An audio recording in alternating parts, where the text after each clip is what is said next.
یہ موقع جہاں خوشی و مسرت کا ہے وہیں در حقیقت غم کا بھی ہے۔ بچی کی رخصتی کوئی سہل کام نہیں ہے۔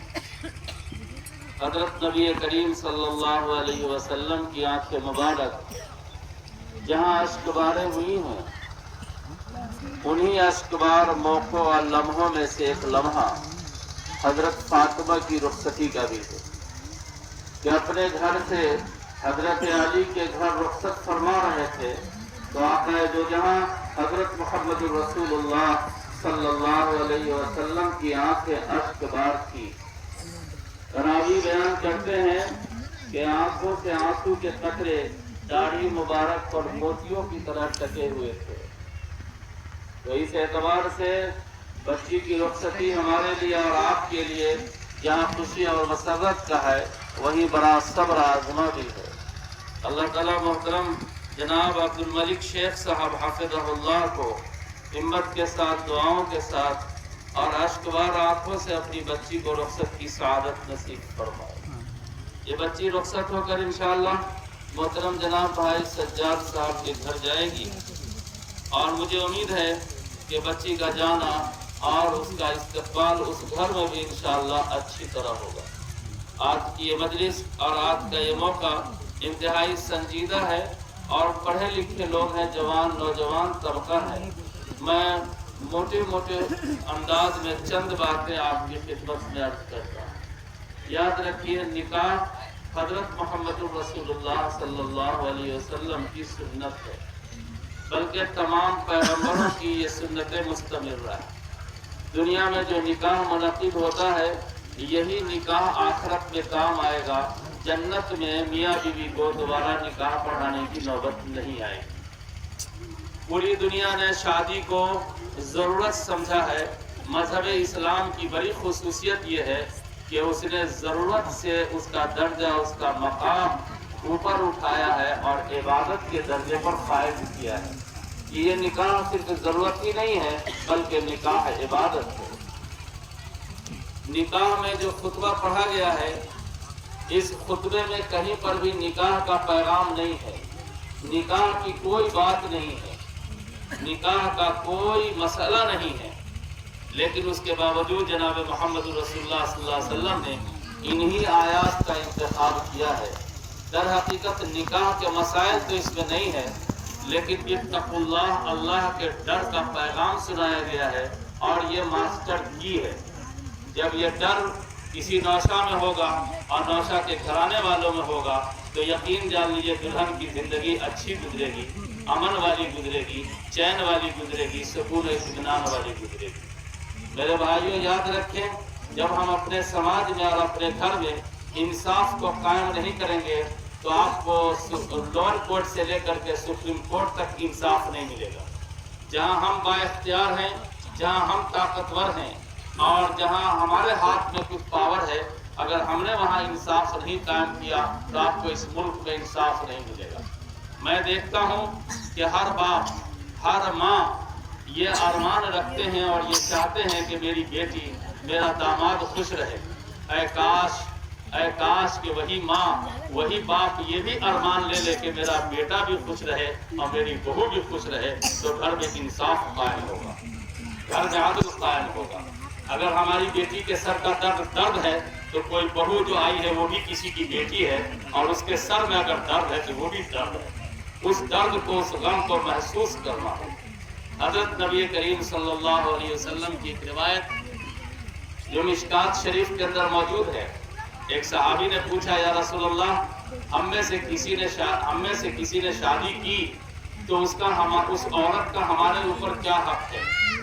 یہ سوال تھا حضرات صحابہ کا۔ حضرت نبی کریم صلی اللہ علیہ وسلم نے اس کا جواب دیا کہ تطعمها اذا طعمت، جس معیار اور جس اسٹینڈرڈ کا کھانا تم خود کھاتے ہو اپنی شریک حیات اپنی بیوی کو بھی ویسا ہی معیاری کھانا کھلاؤ۔ پھر صحابی نے پوچھا کہ یا رسول اللہ اور کیا حق ہے؟ تو فرمایا وَتَكْسُوهَا إِذَا اكْتَسَيْتَ، जिस معیار का कपड़ा, जिस कीमत का कपड़ा तुम खुद पहनते हो, अपनी अहलिया के लिए भी अच्छा से अच्छा कपड़ा अपनी सलाहियत के मुताबिक खरीदने की कोशिश करो।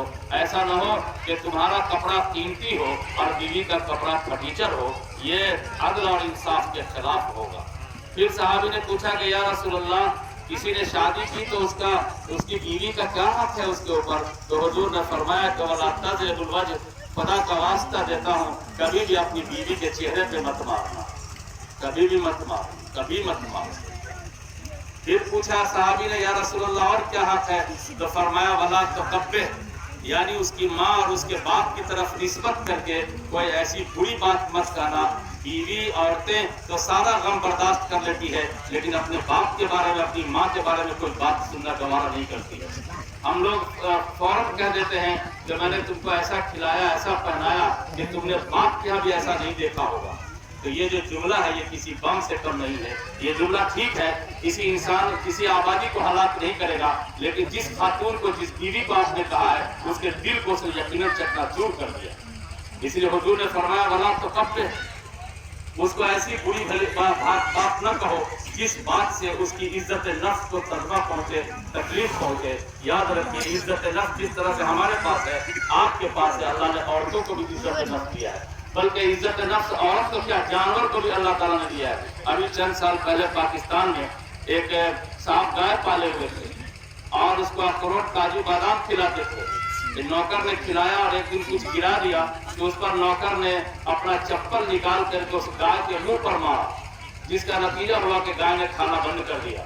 इतनी कीमती गाय थी, खा नहीं रही थी। अतीपा बुलाए गए, डॉक्टर बुलाए गए, हुक्मा बुलाए गए, लेकिन दवा कोई फायदा नहीं किया।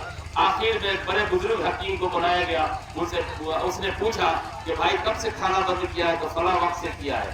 कहा कि तुम खिलाते हो? कहा मैं खिलाता हूँ। कहा कैसे बंद किया? तो कहा ये गाय गिराती थी और खाती भी थी तो मैंने मारा। कहा कैसे मारा? कहा मैं अपना चप्पल निकाला और मारा। कहाँ पे मारा? कहा मुंह पे मारा। कहा कि अच्छा। फौरन हकीम साहब ने अपना चप्पल निकाला और जो जानवर को खिलाता था उसके भी सर पर दो चप्पल ठोक दिया। गाय ने अपनी आंखों से देखा और फौरन खाना शुरू कर दिया। आप अंदाजा कर सकते हैं कि जब जानवर को अल्लाह ने इज्जत नफ्स दिया है तो औरत को अल्लाह ने कैसे इज्जत नफ्स नहीं दिया होगा? वो तो इंसान है, इसलिए उनकी इज्जत नफ्स का ख्याल करना चाहिए। फिर हुजूर पाक सल्लल्लाहु अलैहि वसल्लम से सहाबी ने पूछा कि या रसूलल्लाह और क्या हक है? तो फरमाया वला तहजुर इल्ला फिल बैत, अगर आपस में रंजिश हो जाए, इख्तलाफ हो जाए तो शौहर नामदार को चाहिए कि वो घर छोड़कर दोस्त क्या न सोए।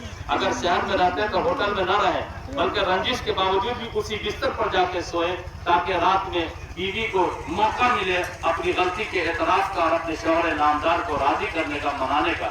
आप अंदाजा कर सकते हैं कि जनाब मोहम्मद रसूलुल्लाह सल्लल्लाहु अलैहि वसल्लम ने अपनी इस तालीमात में जो पैगाम दिया है, ये पैगाम आम इंसान के बस की बात नहीं है, ये पैगम्बरी की जुबान हो सकती है। मेरे कहने का हासिल ये है कि हम अगर अपने घर में इंसाफ कायम करेंगे तो याद रखिए उसका असर गांव पर भी पड़ेगा, समाज पर भी पड़ेगा, मुल्क पर भी पड़ेगा। मुझे उम्मीद है कि हमारा ये मजमा कम लफ्जों में बहुत कुछ समझ करके जाएगा और अपनी खास जिंदगी में तब्दीली पैदा करने की कोशिश करेगा और अपने घर में भी इंसाफ को कायम करेगा।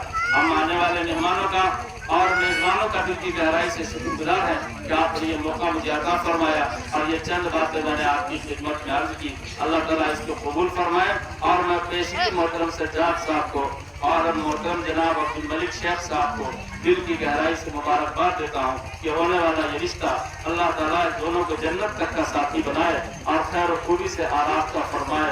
हाज़रीन व नाज़रीन और सामीन की जायज़ तमन्नाओं को दिल से अल्लाह पाक पूरी फरमाए। रब्बना तक़ब्बल मिन्ना इन्नका अंतस समीउल अलीम। बिहुर्मति मुहम्मदिन अबू बकर व उमर व उस्मान व अली व अस्हाबी अजमईन व बिरहमतिका या अरहमर राहिमीन व आखिरु दावाना अल्हम्दुलिल्लाहि रब्बिल आलमीन।